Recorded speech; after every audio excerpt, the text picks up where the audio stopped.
의사, 의대생 커뮤니티에 정말로 충격적인 글이 게시가 됐는데요. 국민들을 향해서 개, 돼지, 조센징으로 칭하고 있었습니다. 더 많은 국민들이 죽어서 뉴스에 더 많이 나왔으면 좋겠고 하루에 1000명씩은 죽어 나갔으면 좋겠다. 응급실 마비는 시작, 그 다음은 중환자실, 그 다음은 정규 수술까지 전부 다 마비가 될 거다. 너무 아이러니한 건요, 정부와 의사 둘 다 우리 국민의 건강과 생명을 지켜야 될 집단들이거든요. 둔촌주공 난리 났죠. 지금 주택담보대출 맡기고 신용대출 맡기고 전세자금대출 맡기고 지금 난리도 아닙니다. 둔촌주공 살리기 시즌 1 썼지 않습니까? 이제 저는 시즌 2가 열릴 것 같습니다. 둔촌주공 살리기 시즌 2가 열리면서 지금 바짝 조였던 거 풀면서 어떻게든 이곳이 사람들이 정상적으로 돈을 다 내고 들어갈 수 있게 나라에서 뭔가 움직일 거라고 저는 생각을 하고요. 근데요, 이게 중국을 욕할 게 아니에요. 이거 말고도 일전에 뉴스 많습니다. 민폐 캠핑족부터 시작해서 계곡이나 하천에다가 차 세워놓고 막 트렁크 열고 거기서 난리 피는 사람들, 교내 갑질하는 학부모들.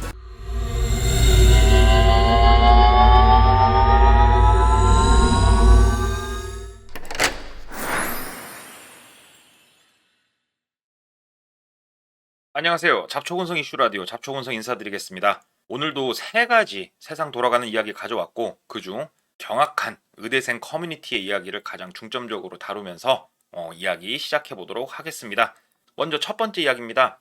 매일 1000명씩 죽었으면, 의사, 의대생 커뮤니티에 정말로 충격적인 글이 게시가 됐는데요. 이 해당 내용 자세히 들여다보겠습니다.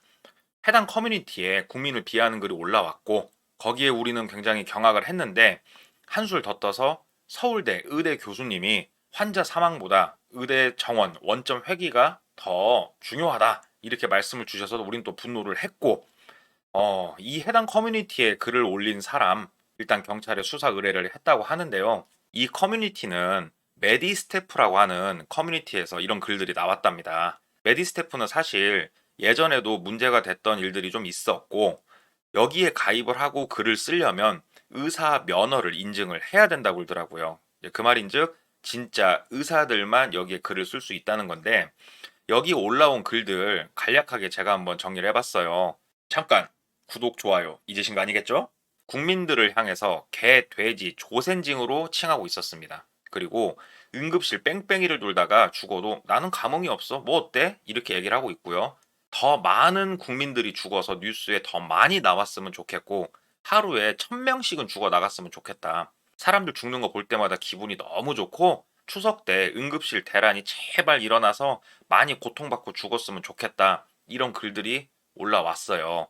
이 해당 뉴스 내용을 이제 보게 되면은 이런 글들을 어떻게 분석을 하고 있냐면, 자신들이 존경을 받아야 되고 감사를 받아야 될 그런 우월한 존재로 생각을 하고 있다는 거예요. 이러한 우월 의식이 기본 전제에 깔리지 않으면 이런 생각 자체가 안 된다는 건데, 물론 이거는 이 글을 게시한 소수의 생각일 거예요.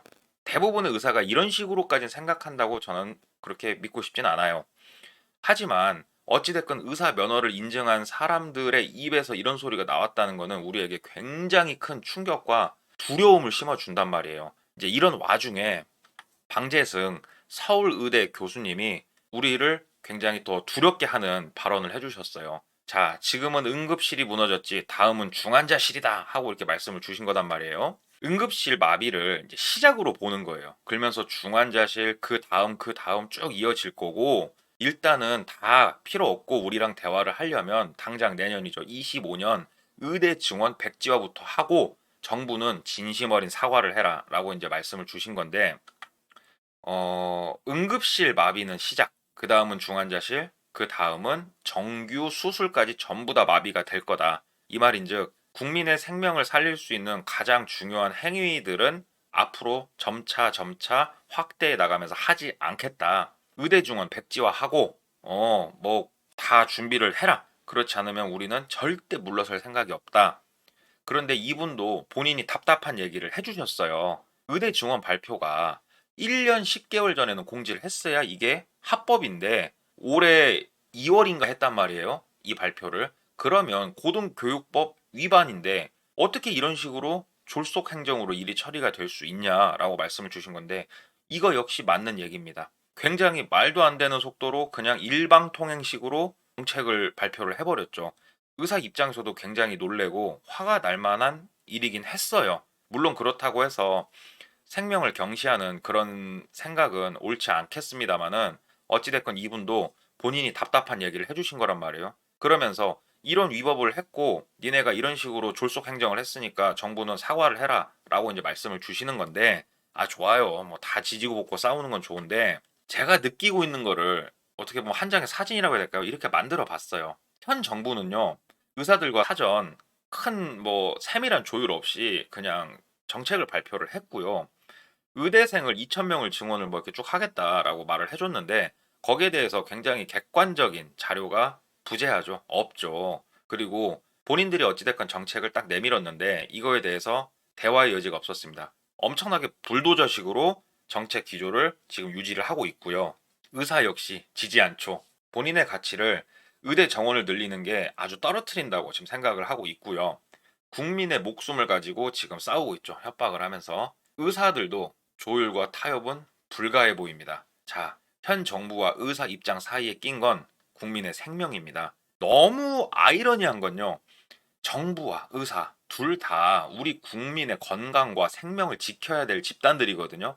이 두 집단이 우리의 생명을 가운데 놓고 지금 싸우고 있어요. 우리를 죽이면서 싸우고 있단 말이죠. 아, 뭐 양쪽 다 뭐 그래요. 서로 입장이 있고 뭐 생각이 있고 첨예한 대립이 있죠. 싸우세요. 어찌 됐건 여기까지 왔으니까 싸우세요. 근데 이건 제 생각이에요. 진짜 제 생각인데, 정 싸우실 거면요, 정부에서 싸우시는 많은 이제 분들 계시지 않습니까? 본인들의 입장을 고수하시는. 그분들은 본인의 자리를 걸어야 될 거고, 의사는 면허를 거십시오. 싸울 거면 그렇게 싸우십시오. 둘 다 목숨 걸고 싸우십시오.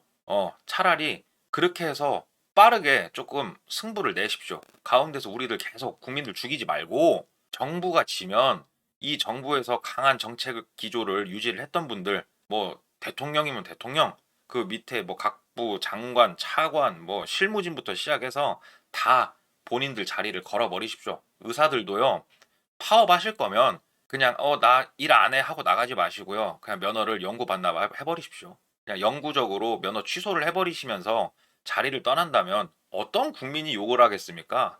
그렇게까지 간절하게 생각을 한다는데, 양쪽 다 그냥 완전 끝을 걸고 싸워 버리십시오. 어찌 됐건 우리 가지고 생명 가지고 지금 싸우시는 거 차라리 그렇게 하는 게 저는 빠르게 일이 끝날 거라고 생각을 합니다. 우리의 목숨을 가지고 지금 이렇게 싸우고 있는 이 형국이 정말 안타까울 뿐입니다. 자, 다음 얘기 넘어가 보겠습니다.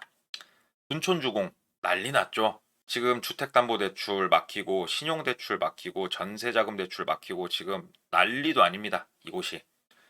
해당 뉴스를 자세하게 보게 되면은 뭐 간단합니다. 그냥 자금 조달이 어려워졌고 주택담보대출이 안 들어와지니까 지금 수분양자들 지금 막 잔금 치르고 해야 되는데 난리가 났다는 얘기예요. 분양자가 있을 거고요. 이제 분양을 받은 사람이겠죠. 그러면은 건설사에다가 계속 돈을 이제 줘야 될 거 아니에요. 중도금도 줘야 되고 잔금 뭐 다 줘야 될 건데, 은행에서 일단 돈을 빌려요. 은행에서 돈을 빌려서 이 돈을 주게 되는데 은행에서 100% 빌릴 수는 없단 말이에요. 그러면은 전세 세입자를 구해요. 그럼 전세 세입자는 은행에서 또 돈을 빌려요. 아, 나 전세 들어갈 건데 돈 좀 빌려줘 해가지고 그 받은 돈을 분양자한테 주고, 그 분양자는 잔금 납부를 하고 이제 돈이 남는다고 하면 은행에다가 상환을 해버리는 이런 방식으로 갭 투자가 돌아가고 있었죠. 사실 내 돈 10원도 없어도 이런 식으로 집을 마련을 해가지고 집값이 상승을 하면 거기서 이득을 취하는 형태로 계속 돌아가고 있었단 말이에요. 말도 안 되는 버블이죠. 내 돈 없이 어떻게 이렇게 돌아간다는 그 행위 자체가 왜 다른 나라에 전세라는 제도가 없는지 알 수 있는 구조죠. 이거에 대해서 지금 어떤 식으로 규제를 하고 있냐. 미등기 주택은 전세자금 대출을 제한을 해버리고 전세자금 대출을 특별한 경우에 좀 내주고 있어요. 뭐 직장 이전, 질병 치료, 학교 폭력 등의 사유를 증명을 해야 되는데, 사실 이거는 말만 이렇게 하지 해당 뭐 자료를 제출한다고 해서 받기는 어려운 것 같고요. 갭 투자, 투기 수요를 원천적으로 좀 차단을 하겠다 이거예요. 그러면 지금 둔촌주공 같은 경우에는 평균 5억 정도 분양자는 돈을 추가로 지금 마련을 해야 되는 상황이 왔고, 전세자금 대출을 받으려고 하는 사람이든 아니면 뭐 수분양자든 지금 이금융권까지 막 대출을 받으려고 대출이 확산되고 있어요. 이거는 굉장히 고금리의 돈을 받으면서까지 뭔가 집을 사겠다라는 이야기로 흘러가는 거기 때문에 굉장히 위험한 방향으로 흘러가는 거거든요. 자, 지금 현 상황은 전 이렇다고 생각을 하는데요. 제 개인적인 생각을 또 말씀을 드려볼게요. 우리 일전에 특례 보금자리론부터 시작해가지고 둔촌주공 살리기 시즌 1 했었지 않습니까? 이제 저는 시즌 2가 열릴 것 같습니다. 둔촌주공 살리기 시즌 2가 열리면서 지금 바짝 조였던 거 풀면서 어떻게든 이곳이 사람들이 정상적으로 돈을 다 내고 들어갈 수 있게 나라에서 뭔가 움직일 거라고 저는 생각을 하고요. 한술 더 떠서 좀 생각을 해보면 단순히 그냥 규제를 풀어주고 뭔가를 하기에는 국민들 눈치가 보이니까 뭔가 쇼하는 느낌도 없지 않아 있습니다. 잠깐 이런 모습 보여주고 아이고 이러니까 죽게 생겼지. 자, 좀 풀어줄게 라고 하려고 하는 그런 쇼 같은 생각도 좀 드는데요. 이거 부동산 어떻게 하지 않으면 우리나라는 아주 나락으로 떨어질 것 같아서 굉장히 두려움이 크게 다가오는 현 시점의 뉴스인 것 같습니다. 자, 다음 뉴스는 아주 각양각색의 민폐 사람들이 우리 주변에 있어요. 뉴스를 보니까 무궁화호 열차에 탁 테이블에 발을 올리고 간 어떤 여성분이 찍히기도 했고요. 횡단보도에다가 전자담배 어쩌고 저쩌고 이제 이렇게 쓴 거예요.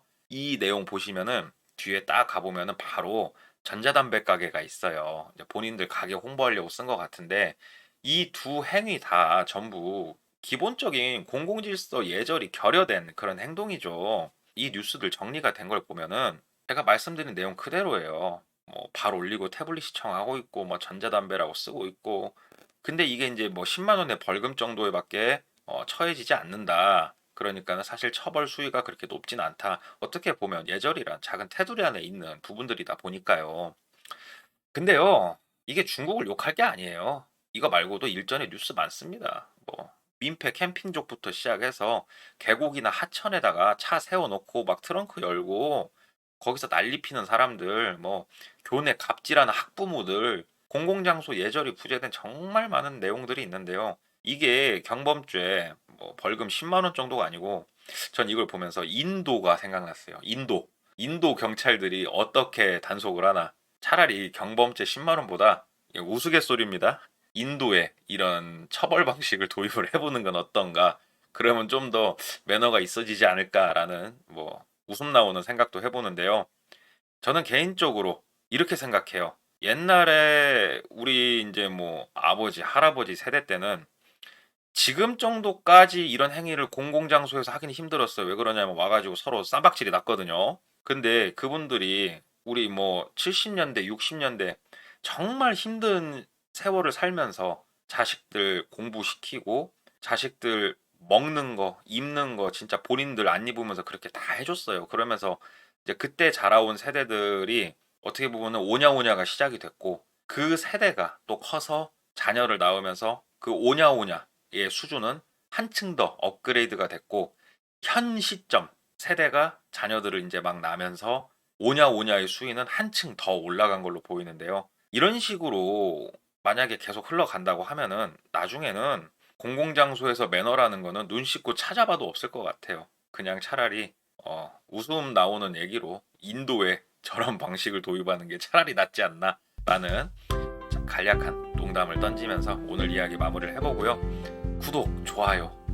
제가 열심히 영상 만들고 여러분들과 소통할 수 있게 해주는 강력한 힘이 됩니다. 구독, 좋아요 한번 부탁드리고요. 매번 말씀드리지만 답답한 일, 화나는 일, 황당한 일, 부조리한 일들 뭐 이런 유의 일들이 있으면 아래 보이는 메일 주소로 제보해 주시면 제가 추후에 구독자분들이 좀 모이면 생방송을 켜고 같이 대화 나누면서 고민도 해보고 얘기를 들어보는 그런 시간 가져보려고 하니까요.